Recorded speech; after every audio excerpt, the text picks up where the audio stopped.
నియాల యోగితా పాండు ఆయన ముగ్గు ఎవరిదని ఉంటుందా master piece. Happy Sankranti.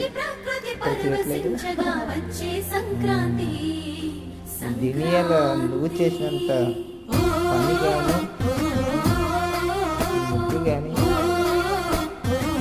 Numerology ప్రకారంగా 6 గొబ్బెమ్మలు, ఆవు పిడిక, అది కూడా ఆవు పిడిక, అది ఆవు మెనకాలు చేస్తుంది.